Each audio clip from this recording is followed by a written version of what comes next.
right, we've made it through the pre-production process. Now we are moving on set. And very quickly, you will get an idea of just how well you navigated that pre-production process. It'll probably be in the very first setup. You'll see how the crew is interacting. You'll see how the production is going. You'll see how the director is. All these things will become very apparent very quickly. Now, moving on, you just can't get through that and move on to the next project and never think about it again. If you want to maximize the returns, you need to go through the process of judging just how you did, of analyzing, of being objective, of how did you do in your pre-production process and how did it affect the end result. And as soon as you are there on set, anything that you can take notice of, oh man, I didn't think of that, or I didn't play that right, or this decision that we made early on in the process, that came back to bite us, or the format or the gear or the personnel, all of those decisions, this is where you really need to be even more objective than before, is analyzing how you did.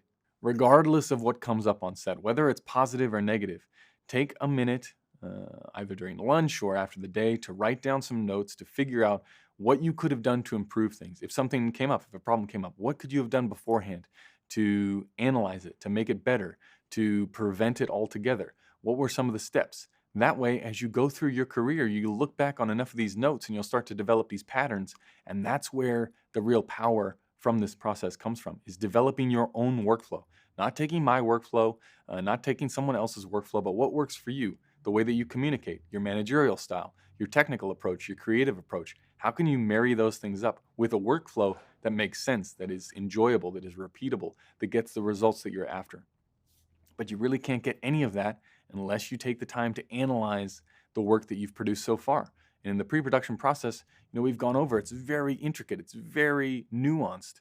And if you just broadly try and remember months after a project, well, did I do this right? Did I do that right? It's going to be much harder to get instant returns, to get those, the effect of that snowball of just getting bigger and bigger and growing momentum and experience and all those things happening quicker and quicker and quicker. The quicker you do that, the quicker you can escalate your career and work on different projects and more in line with what you're after. There really is no end to this process, right? That's why as cinematographers, you'll often see people working well into their later ages, because every job is an opportunity for improvement, and every pre-production process is an opportunity to take what you've done before, add different elements if something didn't work, or expand upon them if they did work, and just really try and get it down to a fine science of what works for you and how you can maximize the returns that you make, how you can maximize the time that you invest and the energy that you put into pre-production into getting on screen for the final result.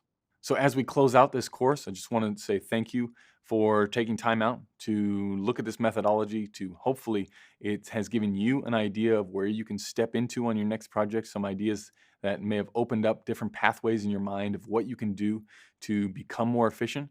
I can promise you that if you follow these steps, if you take the advice given here, and if you make it your own, it's only going to help you get better. It's only going to help improve your results. And of course, you can get away with not doing any of this stuff, or not being objective, or not thinking back on the projects that you did. But really, we're talking here about maximizing your time and your energy, what you put into projects, what you put into your work in order to accelerate that growth curve, in order to really build on a career that will be long lasting, but also in the direction that you want to go. So thanks for taking time to get on this course. Make sure you stay in contact over on Discord. If you've got questions, jump in that channel and interact with individuals who are just like you, who are either getting started or well into their career, looking to make improvements that can help separate them from the rest of the pack. So thanks again for taking the course, and good luck with your cinematography in the future.